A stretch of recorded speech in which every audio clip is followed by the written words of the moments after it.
Pastor Jefferson, Boa noite, Arielson. é uma grande satisfação aqui novamente, meu querido irmão, de estar aqui na sua presença. A tecnologia que nos proporciona, né? Mesmo distância que eu estou te vendo. Então é uma bênção e novamente estarmos juntos aqui, Jefferson, de estar falando das coisas do alto, não é verdade, meu querido irmão? É isso aí, Arielson. Prazer novamente poder estar contigo, cercando a palavra de Deus, ela nos envolvendo, né, nesse diálogo abençoador, né? E graças a Deus por essa grande oportunidade, né, de estarmos novamente em mais uma semana em torno das coisas de Deus, né, Arielson? Sem dúvida. Só para estar comunicando aos nossos queridos ouvintes, né, que vão ver essa live mais tarde no canal do YouTube, queremos estar avisando que a página do Instagram mudou. Eu puxava o assunto da live juntamente com o pastor Jefferson no meu pessoal, e agora nós temos uma página conjunta junta aqui para agregar no ministério, não é verdade, pastor Jefferson? Que agora é a página do Logos, né, pastor? Exatamente, olha, essa página a serviço do reino de Deus, né? Dual Logos, né? A ideia de que o testemunho de dois é válido pela lei de Deus, né? Os discípulos foram de dois em dois, então a ideia é essa, né? De a serviço do reino de Deus, concentrar nessa página todos os vídeos, as exortações, os devocionais, né? As intercessões, né? Para que o reino de Deus seja proclamado na terra, né? E seja mais um meio de divulgar a palavra de Deus, né, Ariel? Sem dúvida, pastor Jefferson, sem dúvida. Hoje nós estamos num bate-papo descontraído, mas com certeza, com muito temor. Nós vamos estar conversando aqui sem nenhum tema específico, né, pastor Jefferson? Geralmente a gente tem procurado algum tema, algum estudo, se aprofundar em determinado assunto. Mas hoje nós vamos falar vários temas do próprio ministério, também da própria vida do pastor Jefferson. Eu gostaria de saber, Jefferson, né? Como que foi, né, o encontro com Cristo Jesus, Jefferson? E já aproveitando, né, quando você teve esse encontro com o nosso Deus, já como foi o seu sentimento da sua chamada para o ministério?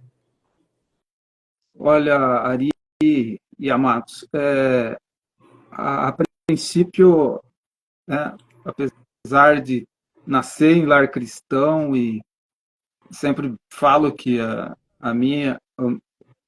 o meu quintal foi os átrios da casa do Senhor, meu pai sempre cuidando de igreja, pastoreando igreja, e isso implicava muitas vezes morar no fundo do próprio templo, né, nas casas pastorais e envoltos sempre, né, nos cultos, na escola dominical, desde muito cedo, né, não podia perder a escola dominical, crescemos na demonstração da palavra, do temor do Senhor, né, e sempre alicerçados pela disciplina da palavra de Deus e dentro até de um rigor maior naquela época, né, acerca de usos e costumes, a igreja era muito mais enfatizada nesses aspectos, né? Ai de mim se eu tivesse a ideia de não ir na escola dominical, na mente do meu pai isso não era concebível, né? Então, dentro desse rigor, que hoje eu agradeço a Deus, né, por toda a instrução que desde a tenra infância tive, né? Mas como todo jovem, ele vai crescendo, ele precisa ter um encontro com Deus, né? E o meu encontro com Jesus Cristo, especificamente, foi através da própria palavra, né? Lendo a Bíblia, né? Com 17 anos, né? Depois de uma decepção com um sonho secular, eu fui à palavra de Deus, né? E indaguei ao Senhor se aquele era o caminho e abri a Bíblia como costumeiramente as pessoas fazem, né, para pegar uma palavra rema, né, porque a palavra rema vai ser aquela palavra específica tirada do logos, né, logos, a palavra, toda a palavra de Deus, rema a palavra contida no Logos, né? A palavra específica de Deus para ter o momento certo, para a hora certa, que impacta nossas vidas. E ali eu tirei aquele texto glorioso que mudou a minha vida, né? Que dizia em Provérbios 16:25, se não me falha a memória, que há caminhos para o homem que parece perfeito, mas o fim são os caminhos da morte, né? Aquilo me impactou, porque eu tinha, na minha indagação, antes de abrir a palavra, eu tinha feito exatamente essa pergunta: se este caminho não é a tua vontade, confirma agora, Senhor, né? E tirei a minha Bíblia empoeirada do armário e ali fiz essa oração e ao abrir me deparei com essa palavra. A partir dali eu tive a consciência de que Deus falava pela sua palavra e comecei a ler a Bíblia. E lendo a Bíblia, né, não terminei Gênesis e eu estava em prantos, né? Estava chorando copiosamente, num choro diferente, não era um choro de tristeza, era um choro de alegria, de gozo, né?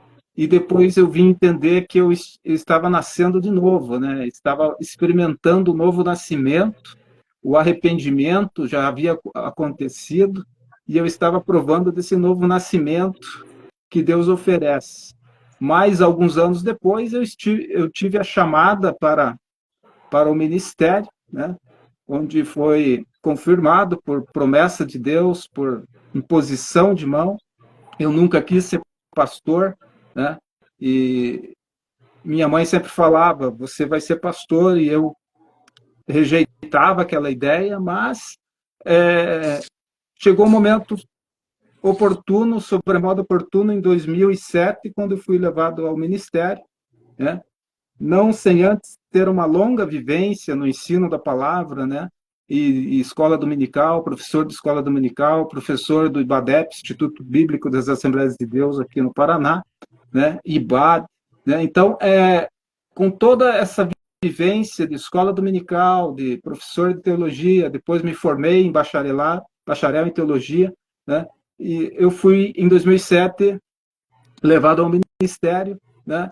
E ali na imposição de mãos do presbitério, eu ali recebi essa ordenação e hoje, mais de 17 anos, estamos a serviço do reino de Deus na área do ensino, da ortodoxia, ortopraxia cristã, que é aquilo que temos no coração, a sã doutrina da palavra de Deus como grande desafio para os pastores hoje, que manter o seu rebanho sadio, né, o seu rebanho protegido das doutrinas, dos ventos de doutrinas que assolam as igrejas, e o apóstolo Paulo vai enfatizar isso quando, antes de sua partida, ele vai dizer que temia isso, e hoje é o grande perigo, né?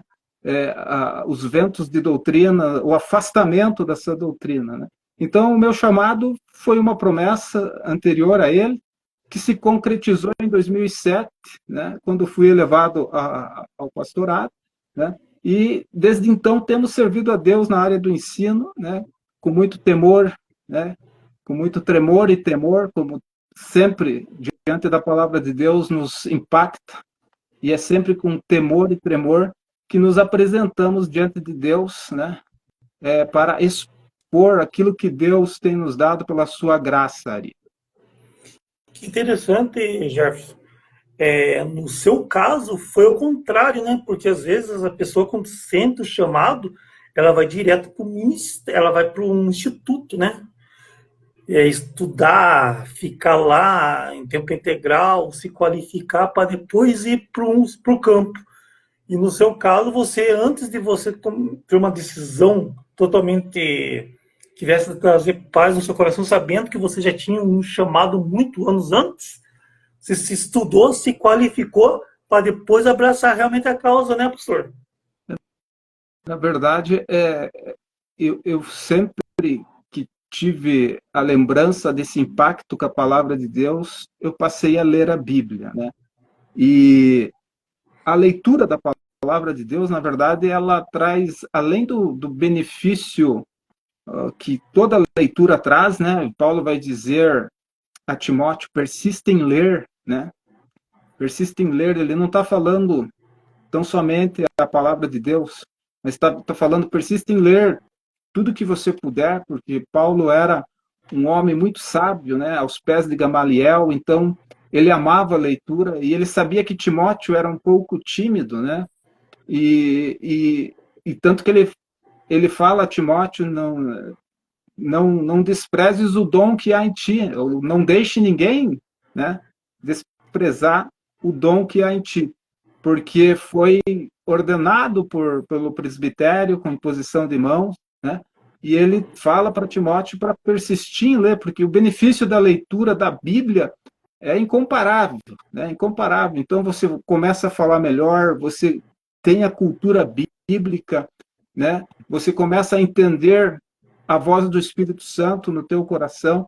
E com todos esses anos de leitura bíblica, de escola de Deus, posteriormente eu entrei numa faculdade de teologia e me formei em bacharel em teologia. Mas a grande bagagem que foi adquirida pela graça de Deus foi a minha leitura bíblica, não só da Bíblia, mas de livros, né? E sempre amando conhecer mais de Deus, não só o contexto próximo, mas o contexto espiritual, procurando entender o coração de Deus, né, dentro das dispensações, dentro das alianças, né, tentando fazer uma verdadeira exegese, né, porque o grande perigo hoje é fazer uma exegese, né, que é com, com ali a vogal i, né, quando a verdade é exegese, né, sem o i. Porque quando é uma exegese, a tendência é do homem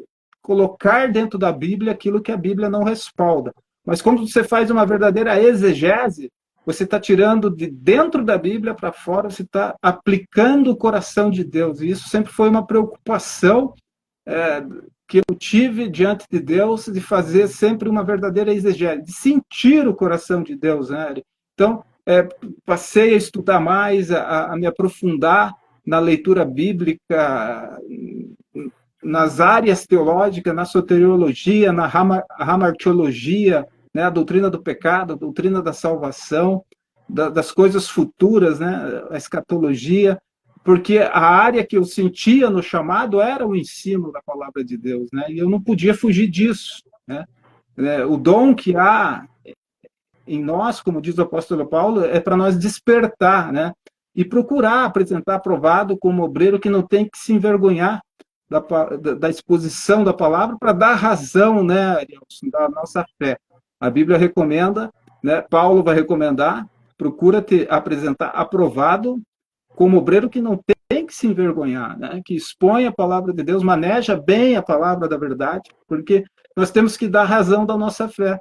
Se qualquer pessoa nos perguntar, nos indagar, nós precisamos dar razão da nossa fé, de modo que glorifique a Deus. Então, o grande momento ali de entender o coração de Deus, que eu considero um segredo para o pregador, é entender o coração de Deus, buscando profundamente o sentido da palavra para aplicar aos corações ali. Que joia, pastor Jefferson. E nesse caso, pastor, as experiências com Deus já foi de imediato quando o senhor sentiu nascer de novo? Ou é claro que a experiência de Deus é importante para o cristão ser diariamente, né? Se não tem, o filho não está crescendo e não está evoluindo na presença de Deus. Mas as experiências assim mais marcantes, já tem alguma lembrança daquela época? Ou as experiências assim com Deus, como posso te dizer, pastor, na vida diária, assim, têm sido evidentes? As grandes experiências de Deus, assim, do novo nascimento, a grande experiência foi esse choro que eu vim a entender que toda criança, quando nasce, Ari, ela chora, né? E então era um choro inexplicável, porque eu tinha lido o livro de Gênesis, não tinha terminado, e me deparei com uma mensagem pelo rádio ainda, enquanto lia o Gênesis, com a temática As Três Unções de Davi. Né? Um pastor castelhano pregava pelo rádio, e quando ele prega aquela mensagem, depois daquela mensagem, eu estava também soluçando, eu tinha que me esconder, e eu me lembro que com 17 anos eu corria para o banheiro para esconder o choro, né, mas foi percebido, principalmente pela minha mãe, né, eu tentei disfarçar um resfriado, né, mas eu não estava entendendo naquele momento por que eu chorava assim, esse choro tão abundante, né, na presença de Deus, e depois eu vim entender que eu estava provando desse novo nascimento, né, e na sequência, então, aquele primeiro amor vai despertar no cristão, e despertou em mim, um desejo pelas coisas de Deus. Então, a primeira experiência que você passa a ter nojo das coisas do mundo, né? Então, a primeira experiência é não amar mais o mundo. Você começa a pensar no que você gostava antes e você até repudia, né, essas coisas que estavam entrelaçadas com o mundo, né? Eu não estou dizendo que o cristão, estando no mundo, tem que ser um eremita, algo assim, que se distanciar das pessoas, não. Mas, tipo, aquelas coisas que você amava, né? Aquelas coisas que você colocava como primeira objetivo, elas passam a não ter muito sentido mais. Senão, a prioridade é Deus, o teu devocional, né? O estar na igreja, o estar em oração e ter aquele devocional diário. A intenção de ler toda a Bíblia foi um grande desejo que eu iniciei e hoje estou na terceira leitura, por graça e bondade e misericórdia, né? E é uma coisa que não podemos parar, né? Porque lá em Oséias vai estar escrito, né? Prossigamos, conheçamos e prossigamos a conhecer Deus. E as grandes experiências iniciais da palavra de Deus tocando o coração, ardendo em chamas, né? Porque a meditação vai fazer isso. Então, as primeiras grandes experiências foi esse arder no coração da palavra, que quando passava a meditar, a descobrir a cada avanço na leitura da Bíblia as coisas grandiosas de Deus, né? Então, mais tarde tivemos experiências impressionantes de curas divinas, do sobrenatural de Deus. Fui não somente instrumento de Deus para cura, mas também fui curado pelo menos duas grandes experiências de cura. Eu tive na vida de fé, né? Uma delas quando senti um corpo estranho no meu corpo, parecendo um tumor, né? Na região da cintura, e eu estava no banho e quando senti aquele corpo estranho no meu corpo, me gelou. E eu só tive uma frase diante de Deus: Deus, a minha vida está nas tuas mãos. E ali foi o primeiro dia. No segundo dia, sempre no banho, constatando aquele corpo estranho lá, eu repeti essa frase: Senhor, a minha vida está nas tuas mãos. Eu sei que passou uns 7 dias e passou aquela primeira semana. Na segunda semana que eu me lembro que eu fui averiguar aquele corpo estranho, ele já não existia mais. Então eu pude provar o sobrenatural de Deus na minha vida, nesse aspecto de cura. Também testemunhos na igreja que vivenciamos, né, uma cura maravilhosa também em família. Posso falar da irmã Jandira, né, a minha sogra, que num dado momento ela estava com uma ameaça de uma enfermidade que, segundo a ciência, Ari, é a pior dor do mundo, que é o choque dos nervos trigêmeos da face. Mas, não obstante a isso, numa quarta-feira, a irmã Jandira não se indispôs por causa dessa enfermidade. Ela colocou um cachecol para proteger o seu rosto e ela foi no culto de ensino, onde ministrava ali a palavra de Deus, e vendo a irmã Jandira ali, firme e forte, com o semblante de sofrimento por causa da dor, eu falei para ela vir à frente para receber a oração, porque Deus ia curar ela. E tomada por essa fé, por esse ímpeto do Espírito, a irmã Jandira foi para frente, ungimos ela, né? E para a honra e glória do nome do Senhor, ela testemunhou naquela semana a cura deste choque choque dos nervos trigêmeos, que, segundo a ciência, é a pior dor do mundo, né? Ela está firme, está forte, glorificando o nome do Senhor, tem sido uma bênção para nós, né? E é o sobrenatural de Deus, entre outras que não há tempo para nós testemunhar, mas me vem a lembrança aqui esses dois grandes milagres do Senhor efetuados, né? Então são experiências com Deus, né? De forma que a gente se sente assim abençoado, e a graça de Deus, tão somente a graça de Deus por nós, Ari. Amém, amém, pastor. Fico feliz de saber disso.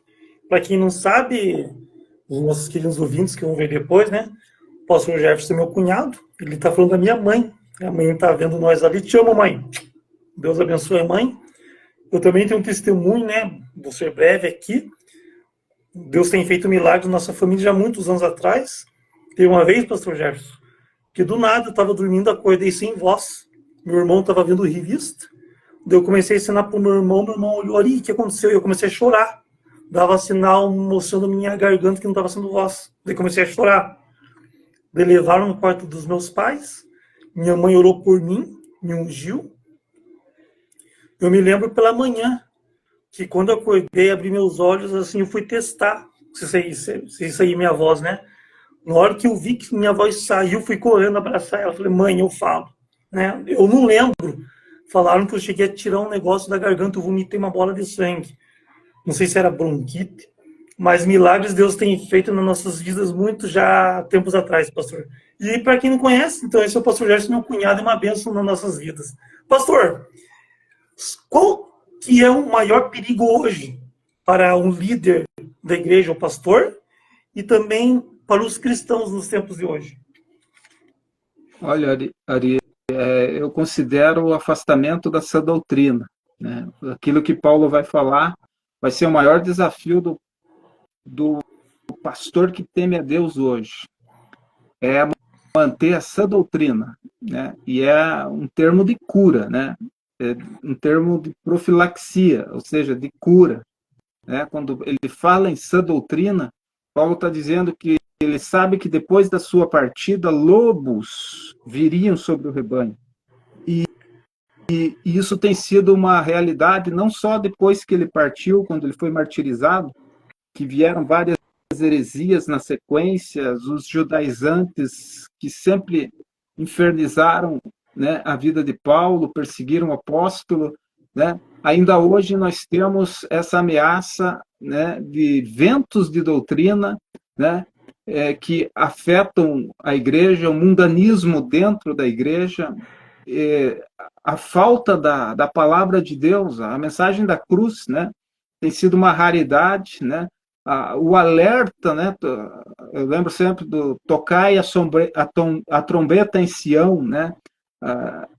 A ênfase do evangelho.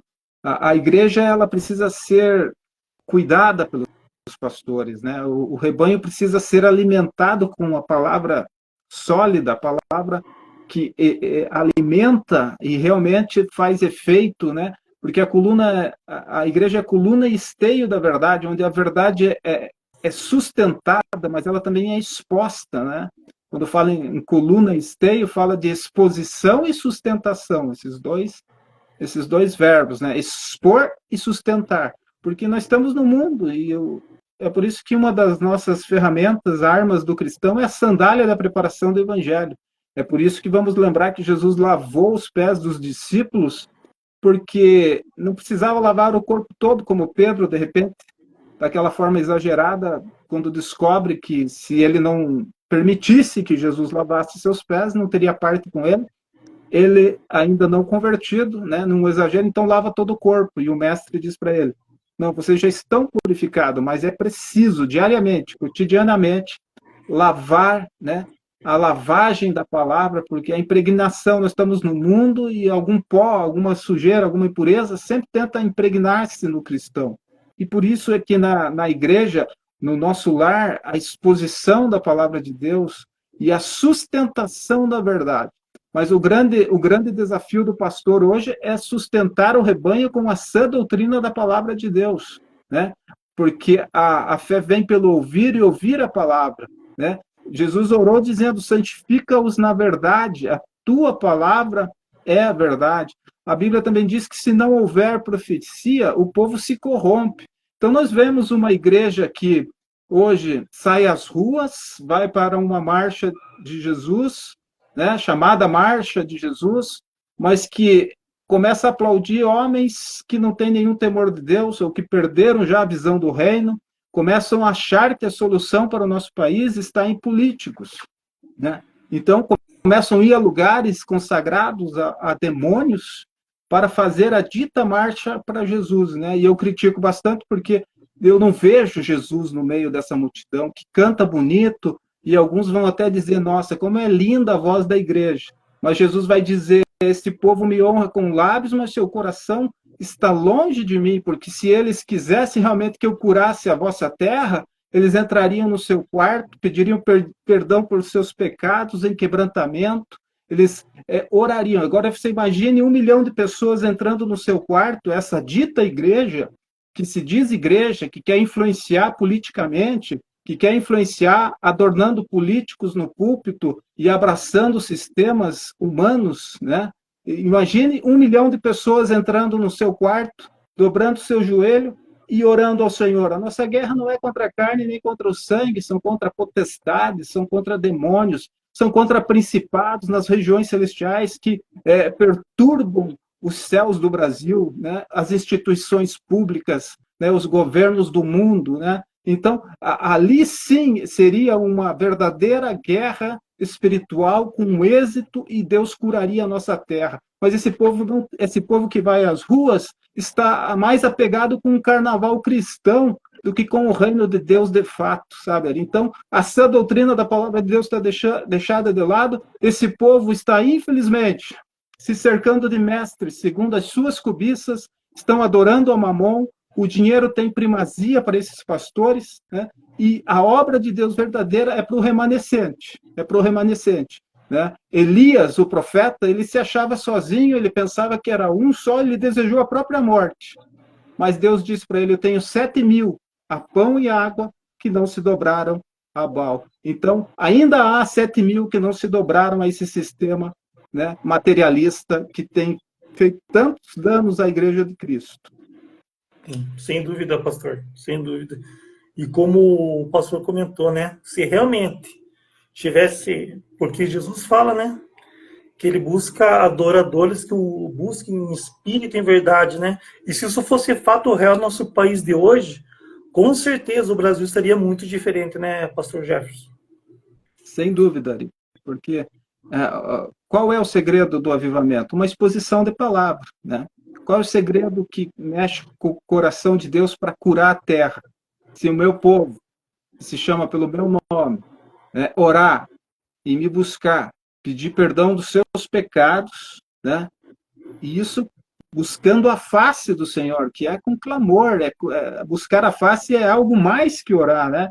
É aquela ideia da mãe trazer o bebê no seu próprio rosto e naquela intimidade santa, né, com o Senhor, clamar, assim como Daniel confessou os pecados da nação, e ele mal terminou aquela oração, Gabriel desceu, tocou no seu ombro e disse que foi ouvido, homem muito amado, né? Então, é preciso entender que até uma questão de avivamento, que tão falado avivamento, não virá para todo mundo, e dificilmente vai ser no templo, também ouso dizer isso, por causa do sistema eclesiástico corrupto que está dominando convenções.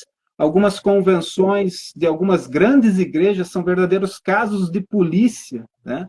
E tem sido uma tragédia, porque os seus líderes... Nós não temos lideranças com referências morais, éticas hoje no Brasil. São muito poucos, ou são desconhecidos os pastores que têm uma referência moral e ética. Eles não estão na mídia, né? Eles não estão nessas grandes mídias de TV que eles possuem, de canais, né? Os ditos pastores eletrônicos, né? Com multidões seguindo eles, mas sem a exposição da palavra de Deus, né? E eles no seu roupante, maltratando o povo de Deus, no seu orgulho, né? Com cifras bilionárias, e não é nem em reais, são em dólares, né? Eu estava vendo outro dia que a Forbes, eles pediam uma lista dos pastores no Brasil. O primeiro da lista tem quase 10 bilhões de dólares, ou seja, o reino de Deus é aqui na terra para esses homens, né? Eles querem o ouro, a prata, né? E vivem da gordura das ovelhas, né?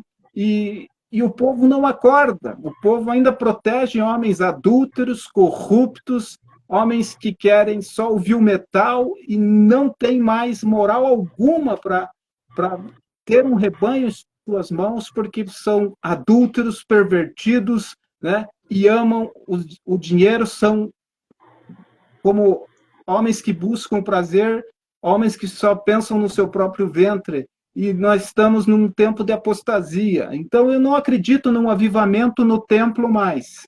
Eu acredito num avivamento do remanescente fiel que está, às vezes, escondido. São os 7.000 do tempo de Elias. Assim como Elias foi arrebatado da igreja, ele é um tipo da igreja que combate o pecado, que chega na frente de Acabe e diz: tu és o perturbador de Israel.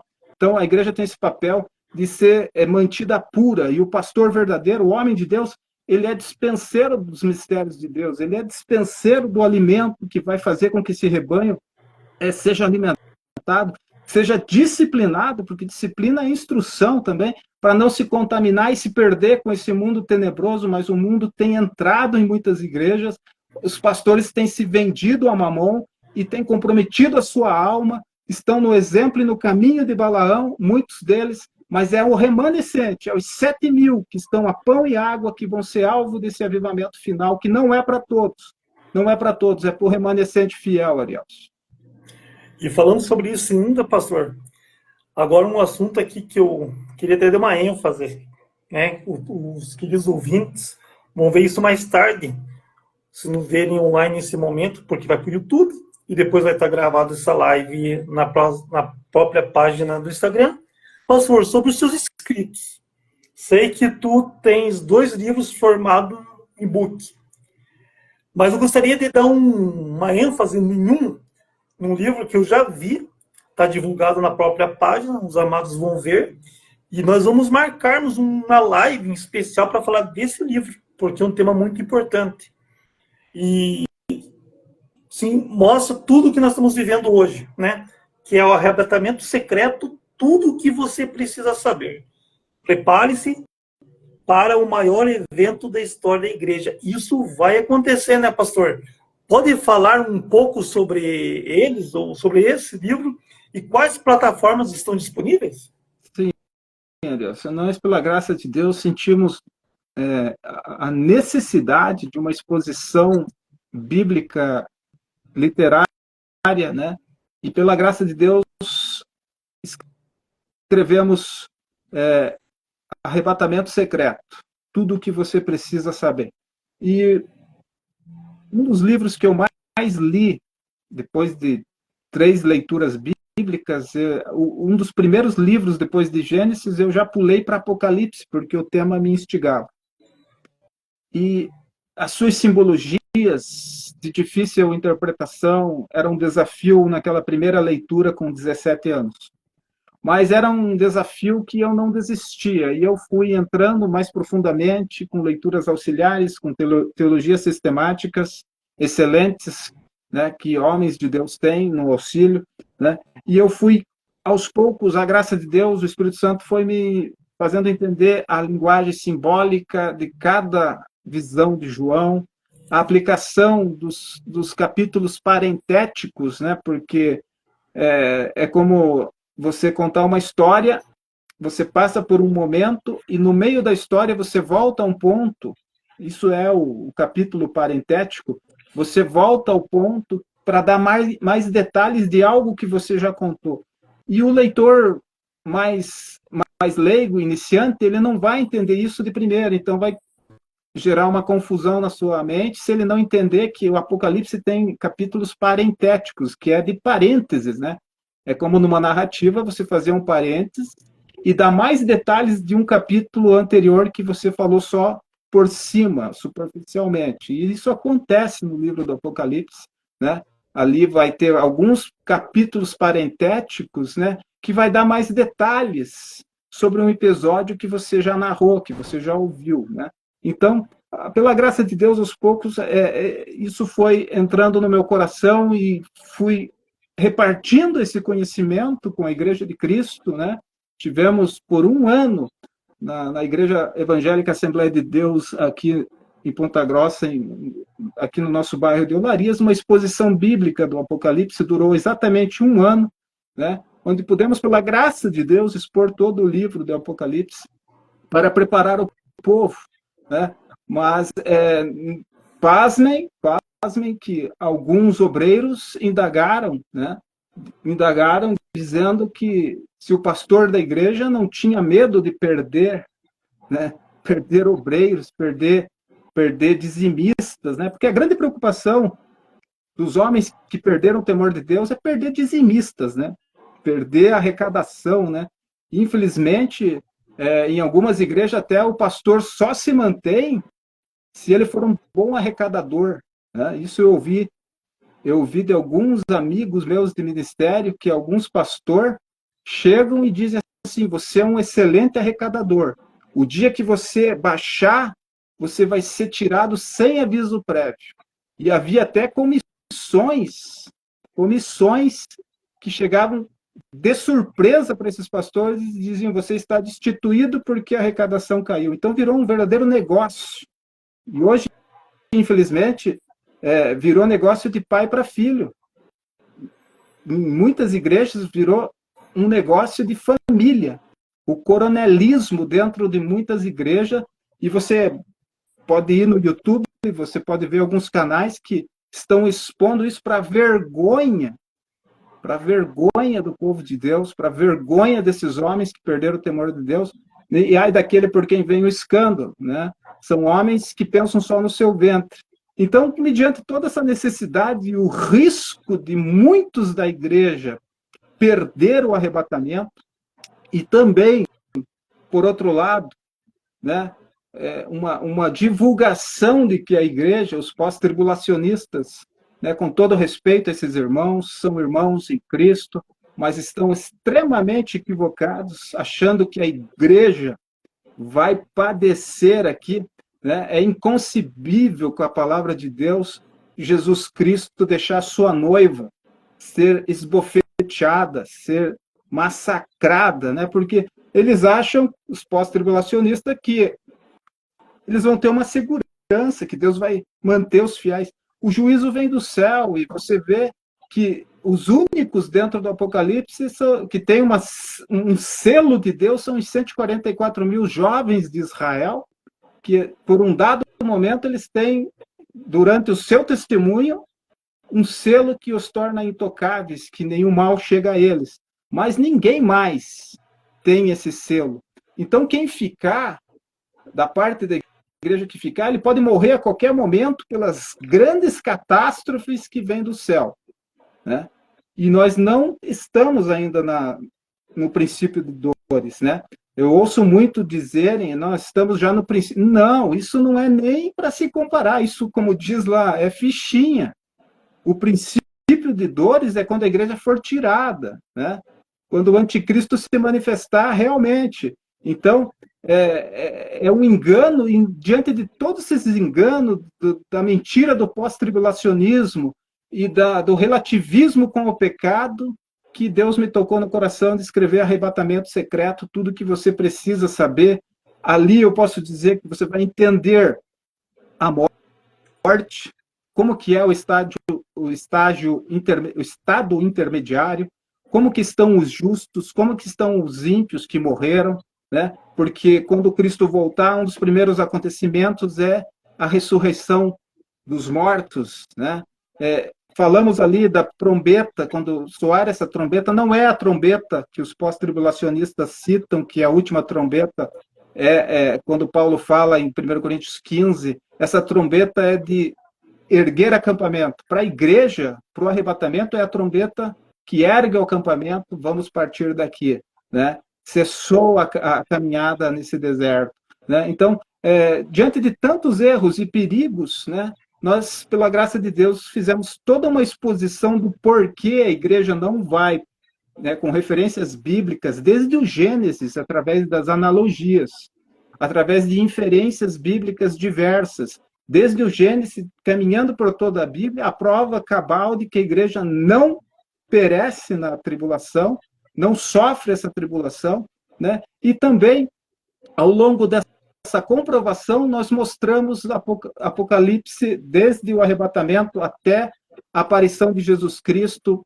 para inaugurar, né, o milênio. Então, a leitura de Arrebatamento Secreto vai dar ao leitor toda uma visão do livro do Apocalipse, que ele vai fazer a leitura entendendo agora os capítulos parentéticos, ele vai entender de fato o livro do Apocalipse por essa obra Arrebatamento Secreto, tudo que você precisa saber, vai abençoar a vida de quem lê, né? Ali você vai entender cada capítulo, a simbologia, o que significa a simbologia, o que significa, por exemplo, mulher vestida do sol, tendo a lua nos seus pés, né? Se refere a Israel, que se vestiu de Deus, mas a lua ela colocou nos pés, porque a lua fala de testemunho, e Israel falhou no testemunho. Então, quando nós falhamos no testemunho, para nada mais serve, né? Se nós formos luz, se não formos sal, se não ser pisado pelos homens. E foi o que essa mulher, na visão de João, aparece vestida do sol, orgulho de ter Deus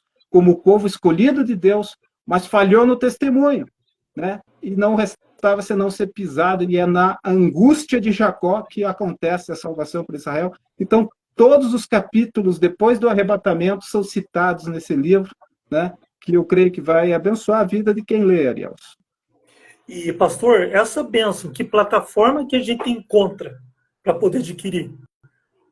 Arrebatamento Secreto, tudo que você precisa saber está na Hotmart, né? Temos os links em alguns vídeos nossos, né? Mas também está na Amazon, também está disponível na Amazon, né? E na sequência também vamos dispor ali o endereço na Amazon. Mas nessas duas plataformas, inicialmente, está disposto essa obra aí que eu creio que vai abençoar a vida das pessoas e preparar para não entrar num perigo de perder a salvação. Eu digo sempre assim, o crente que não souber o que vai acontecer e ele não for arrebatado por ter as manchas em suas vestes, por não estar preparado para subir quando Cristo voltar, ele tem que pelo menos saber que ele não pode aceitar o sistema.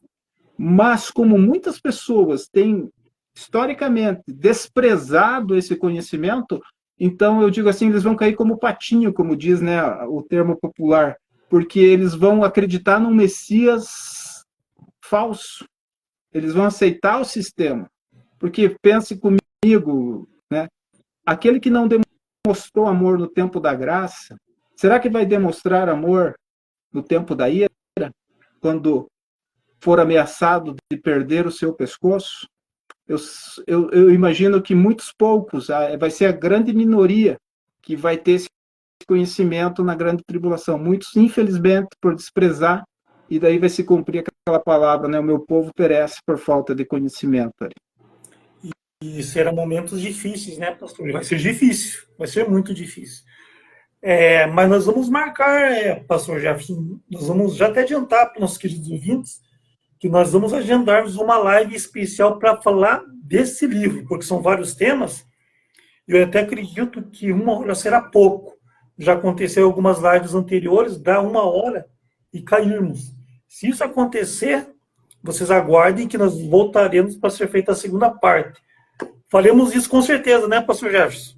Se Deus quiser, vai ser um prazer, né, poder falar um pouco mais dessa obra, né, que prepara para a vida eterna. Prepara até se você ficar, eu digo assim, prepara até se você perder o arrebatamento, você vai estar preparado, e a tua visão do Apocalipse nunca mais vai ser a mesma, porque você vai ler e vai entender, né? Tivemos o cuidado de passar capítulo por capítulo, explicando exatamente aquilo que causava mais confusão para o leitor iniciante, que é os capítulos parentéticos, que é, num dado momento da leitura, uma exposição detalhada daquilo que passou lá atrás superficialmente. Exemplo disso, capítulo 13, se não me engano, se não me falha a memória, onde há a citação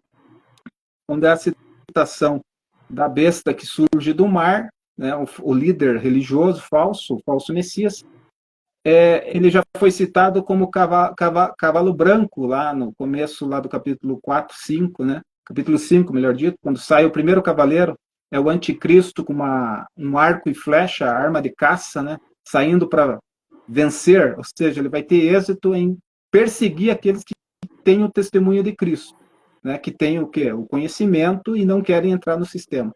E ele vence eles, ele vai matar todos, né? Não vai ter cristão ali que vai sobreviver, né? Há os que vão sobreviver, mas quem tem o testemunho de Cristo é alvo principal do anticristo já de início, quando ele sai caçando essas pessoas, porque todo exemplar da Bíblia vai ser queimado, vai ser destruído. E também as pessoas que têm isso no coração e que não querem o sistema, já vai ser difícil comprar, vender, sobreviver, né? E vai ser difícil escapar. Alguns estão fazendo bunkers aí, pensando em armazenar alimento, mas nada disso vai adiantar. O primeiro grande juízo do céu vai ser um grande terremoto que vai enterrar todos os que estiverem em bunkers, né? Quem procurar salvar sua vida, perdê-la-á, é o que Jesus disse, né? Então é muito importante o conhecimento agora, para que você, no tempo da graça, você seja arrebatado como igreja fiel, porque nem todos vão dar o pescoço, nem todos vão ter esse amor todo, já que não demonstraram no tempo da graça, muito menos a grande maioria vai demonstrar no tempo da tribulação que há de vir. Sem dúvida, pastor.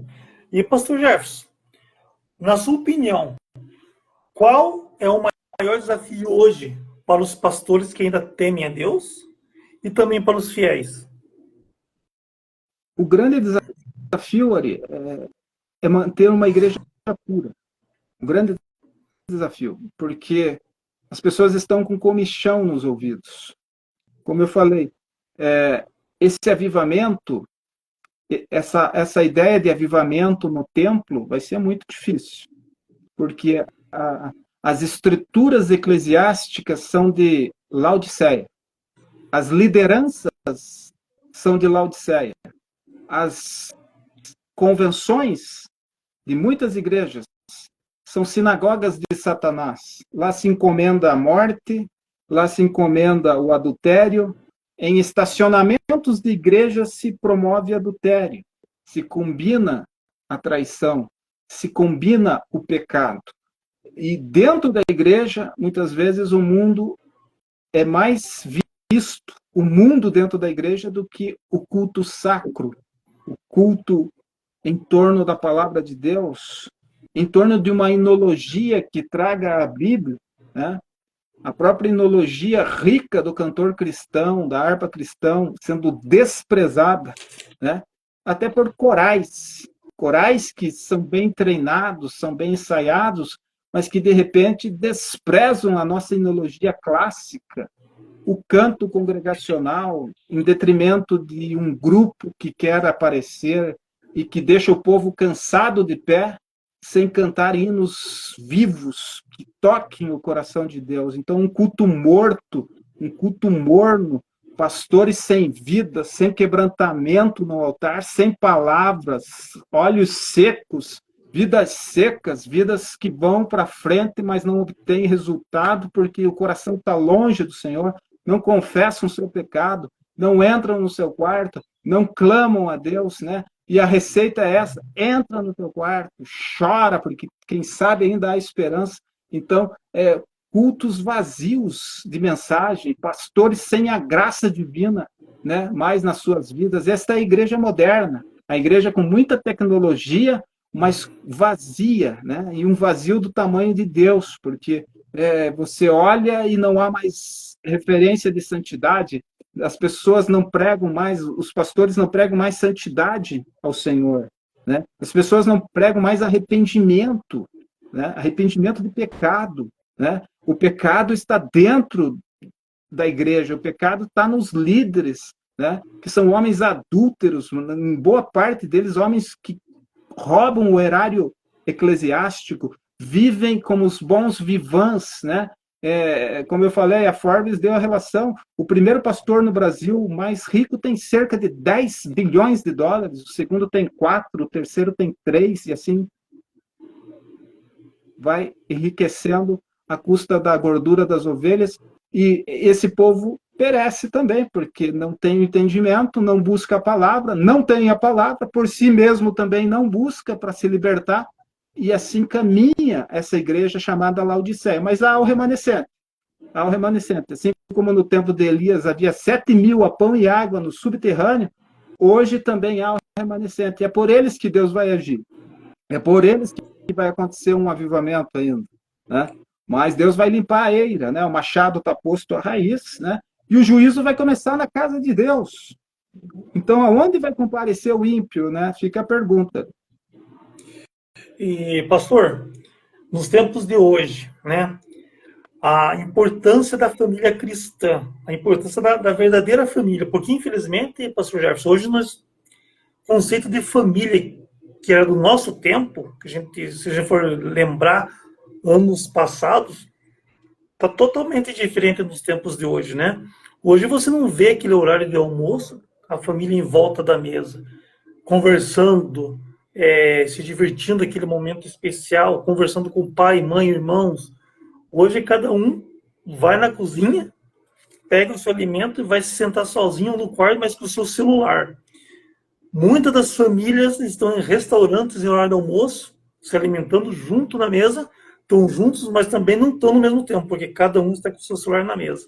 Baseado nisso, qual que é a verdadeira a importância realmente da família cristã na igreja e no mundo que nós estamos vivendo fora do templo? Porque a verdadeira igreja está dentro de nós, que é Cristo. Mas e quando está fora do templo? Quando vai para adorar a Deus, estão adorando a Deus, mas qual que é a importância realmente da família cristã nesse contexto geral, pastor Jefferson? A família é a primeira instituição criada por Deus, né? E Deus vai pessoalmente ali para o primeiro casal dizer crescei, multiplicai, né? E cuidai, né? E ele vai até na viração do dia, antes do homem cair, antes de Eva cair, a viração do dia era o final da tarde, Deus aparecia ali para comunicar a Adão as novidades do que ele ia descobrindo, e paulatinamente ele ia revelando a Adão por essa comunhão, né, do Criador com a primeira família da Terra, até que o pecado entrou na raça humana, né, através de uma desobediência de Eva, e Adão falhou como líder do lar, como sacerdote do lar, né? Eva foi enganada pela serpente, Adão não. Então, o agravante para Adão é que ele não foi enganado pela serpente, ele deliberadamente comeu do fruto proibido oferecido por Eva, né? Então, ali o pecado entrou e a morte entrou no ser humano. Então, a família sempre foi o alvo de Satanás, né? Quando ele viu aquela família, aquele homem, aquela mulher, na inocência, no jardim, um jardim que fora seu, né? Fora de Lúcifer, todo cercado de pedras preciosas, né? Ele era regente mor do coral celeste, entendia muito de música, né? Anjo de luz, né? Mas quando ele vê que ele cai, porque ele usurpou o ser maior que Deus, subirei às alturas e sentarei no trono de Deus. Dali ele caiu, foi lançado, e o dragão, com a sua cauda, trouxe 1/3 dos anjos consigo, que são os demônios que atuam no mundo espiritual da maldade, nas potestades, principados dos ares, né? Quando Satanás vê aquele casal num lugar que fora seu, ele se enche de raiva, de ódio por aquele ser criado, coroa da criação, o homem, imagem e semelhança de Deus, coroa da criação. Então ele vai e, numa ação mediúnica, ele entra na serpente, que era diferente de como conhecemos hoje, né? E então, através da serpente, numa operação mediúnica, primeira operação mediúnica por Satanás, né? Ele engana a mulher, engana Eva, e a mulher oferece para Adão, e ali ele faz com que a morte entrasse no ser humano e destruísse, né, aquela comunhão com Deus, e então eles vão perder a inocência, e eles vão se ver nus, e eles fogem da presença de Deus. Então as famílias estão fazendo a mesma coisa hoje. As famílias, o homem, como figura de sacerdote, ele está fugindo de Deus, a mulher está fugindo de Deus, e está deixando seus filhos à mercê de uma mídia demoníaca que quer corromper a imagem de Deus nessas crianças, E o pai e a mãe que não leva a Deus, né? E há uma frase dentro da educação clássica que educar sem levar a Deus é escrever na areia, né? A água do mar vai apagar, né? Esta geração está entregue a homens demoníacos, mulheres demoníacas, né? Que se o pai e a mãe não levam ao Senhor, o mundo abraça essas crianças, molda essas crianças sem sensibilidade às coisas de Deus, sem temor de Deus, e tem acontecido tragédias nas escolas. Nós temos visto aí situações de esfaqueamento, de violência fútil, de desafios satânicos que levam a vida dos adolescentes, e os pais, debaixo do nariz deles, isso acontecendo, não dialogam, porque a palavra diálogo vem de dois, dual e logos. Então, diálogo é o próprio amor, né? Porque Deus é amor, Deus é logos, né? Então, o próprio amor deixado de lado, porque quando eu dialogo com meu filho, eu estou exercendo o amor, né? E os pais precisam recuperar isso, né? Repreender esse espírito maligno que tem tomado, né, o seu lar. Não há momento com Deus, mesmo pessoas, famílias da igreja, que não tiram momentos de Deus. Se a tua igreja, se o teu culto não começa em casa, ele não vai acontecer na igreja.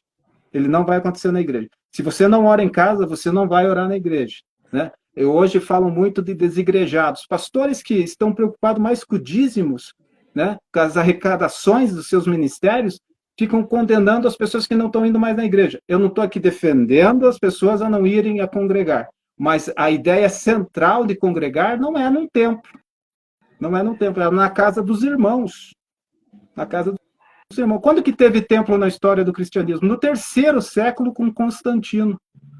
Só no 3º século que teve o primeiro templo, né, católico, né, quando o cristianismo virou a religião do Estado, né? Então as pessoas começam a idolatrar a igreja, o templo, a placa, né? E começam a achar, se você não for na igreja, e daí saiu um termo aí chamado desigrejados. Esse termo não existe na função da palavra, porque igreja é chamados para fora, né? Como que eu vou fazer uma etimologia desigrejado? Não existe. Nós somos igreja. Nós somos o templo. Volto a repetir, não estou incentivando você que tem um pastor, que é um homem de Deus, que você tem uma congregação, que você ama estar nela. Não é isso, mas é uma parcela de pessoas que condenam as outras porque acham que o templo. E lá no profeta Jeremias, se não me engano, Deus fala bem assim, ó, não me venham falar em templo do Senhor, porque não vai ficar pedra sobre pedra, né? Se você perde hoje o tempo da visitação, que é a presença de Deus, não resta mais nada senão um monturo. Tudo na história tem comprovado que cidades, países que rejeitaram o evangelho de Cristo, o tempo da visitação, eles viraram um monturo. Aquelas igrejas viraram em parque de diversões, viraram cinemas, viraram teatros, viraram parques, e virou um monturo, né, para os homens ser pisado, porque a graça de Deus foi desprezada. Verdade, pastor. Pastor, muitas coisas serão reveladas a nós na eternidade com o nosso Deus. Na sua opinião, quais são as maiores dúvidas da Bíblia hoje? Olha, prezado Ari, eu diria que os temas mais difíceis, né, que cercam, eu tenho que primeiro ter uma ideia que está contida em Deuteronômio 29:29, que o que pertence a nós e a nosso, que o que foi revelado pertence a nós e nossos filhos para sempre. Há temas de difícil entendimento à mente humana limitada.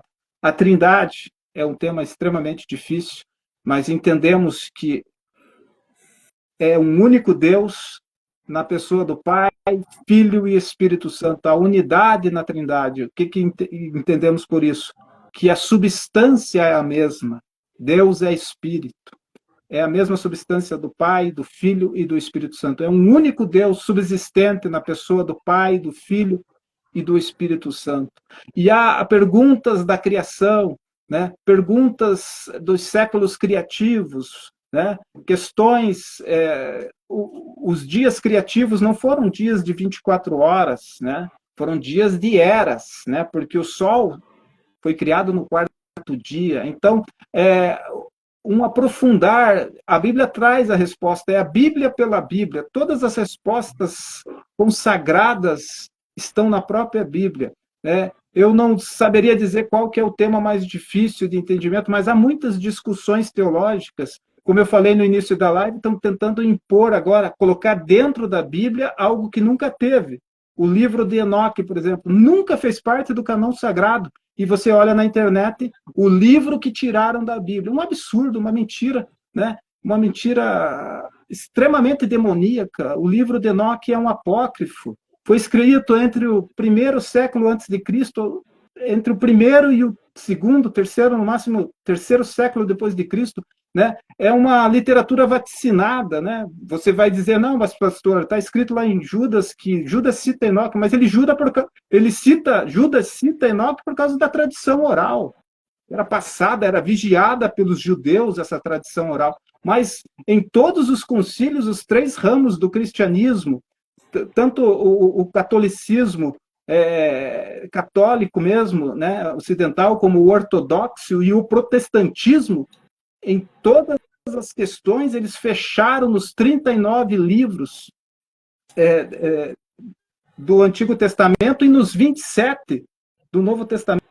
Não teve nenhuma discórdia, o Espírito Santo estava ali, né, vigiando. A Bíblia é um milagre, as pessoas estão procurando, né, estão procurando defeito, porque o ateu, eu digo sempre que o ateu, ele procurou criticar a Bíblia porque ele se viu condenado. E as pessoas que amam o pecado procuram sempre dizer que a Bíblia tem um erro, que a Bíblia foi regida por pessoas que deturparam, né? Então, o livro de Enoque é um engano no sentido que ele nunca foi inspirado. Então, vai falar lá de relação dos vigias, né, que são uma classe de anjos, que se transformaram ao verem as mulheres, e ali naquela relação criou-se criaturas que devoravam. Isso é fábula. Paulo vai dizer, não dê ouvido a fábulas, né? Porque você já percebe a mentira, porque anjo não tem sexo.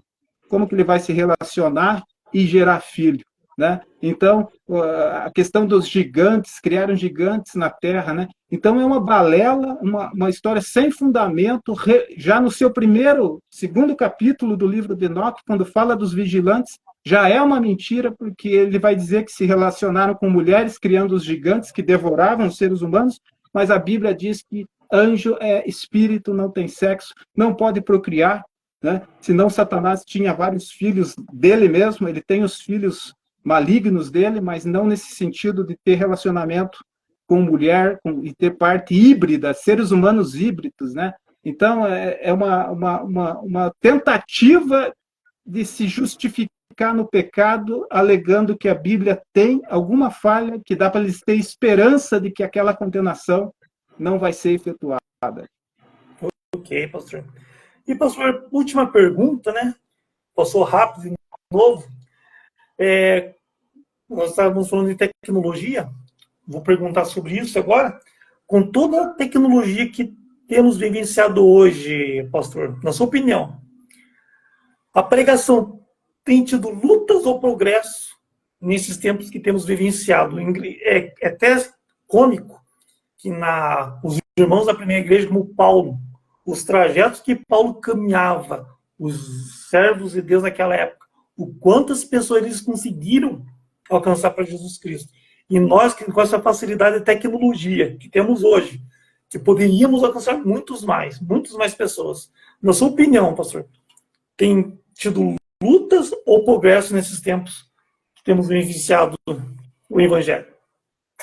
A pregação da palavra de Deus, Deus não fica sem testemunho na terra. Ainda há homens de Deus, Elielson. E é por esses que Deus vai agir, né? Que vão ter a palavra pura, né? A pregação, o evangelismo, o ensino, né? E o testemunho, né? A pregação pura da palavra de Deus ainda existe, porque senão essa terra já tinha virado uma bola de fogo, né? Então, a tecnologia está aí para ajudar, e vidas estão sendo alcançadas ainda com a pregação da palavra de Deus, e o povo está procurando palavra de Deus. Há uma parcela que tem fome e sede da palavra de Deus. Então, Deus conhece esses, e é por esses que Deus vai agir com os fiéis, com os remanescentes. Então, o avivamento que vai acontecer nestes que têm a pura palavra de Deus, que vão gerar quebrantamento, palavra que vai gerar quebrantamento, que vai gerar arrependimento. E a tecnologia é uma aliada, porque se Satanás usa da tecnologia para trazer as suas misérias, os homens de Deus também vão usar da tecnologia para anular a ação do diabo, porque para isso se manifestou o Filho de Deus, para destruir as obras do diabo. Então eu diria que sim, há homens de Deus, ainda que minoria, mas estão pregando a palavra de Deus como ela é. Ainda há a sã bendita doutrina da palavra de Deus para desfazer as obras das trevas, aliás. Amém, pastor. Pastor, novamente, gratidão por esse tempo maravilhoso que tivemos aqui, aprendendo mais da palavra de Deus, aprendendo da sua pessoa, né?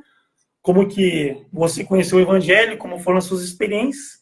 Quero te agradecer e Deus te abençoe grandemente, pastor, nesse ministério.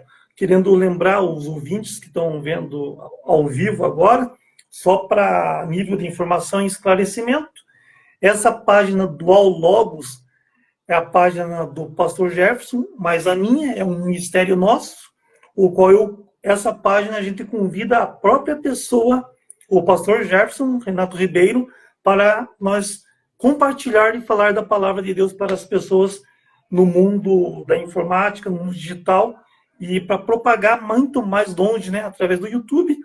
E se vocês puderem ver, tá o endereço do canal do YouTube, que é o Jefferson Renato Ribeiro, e a nossa tendência é fazer as lives nessa página aqui do Instagram do Logos, chamando o pastor Jefferson Renato Ribeiro. Tá bom, meus queridos? Só para estar atualizando, porque essa página aqui é nova. Esteja ativando o sininho no YouTube lá, curtindo, que vocês ajudam, que a mensagem do vídeo vai mais longe para aquelas pessoas que necessitam ouvir a palavra de Deus. Pastor Jefferson, gratidão, e foi um prazer novamente estar aqui falando da palavra de Deus juntamente com a sua pessoa, meu querido irmão. Eu agradeço ali a todos os irmãos que entraram, que nos deram a honra de ouvir a palavra de Deus, né? E aqueles que vão ver posterior, que Deus abençoe a todos em nome de Jesus, e graça e paz nos vossos corações, e viva Cristo a cada dia em vossos corações, que Deus abençoe a todos em nome de Jesus. Amém. Até a próxima, se Deus assim nos permitir. Amém. E só lembrando, irmãos, estejam da mesma maneira, se você estiver divulgando o canal do YouTube, esteja passando para outras pessoas essa página do Logos, que com certeza vai ser uma bênção para essas vidas. Um grande abraço para vocês, Deus abençoe. Deus abençoe.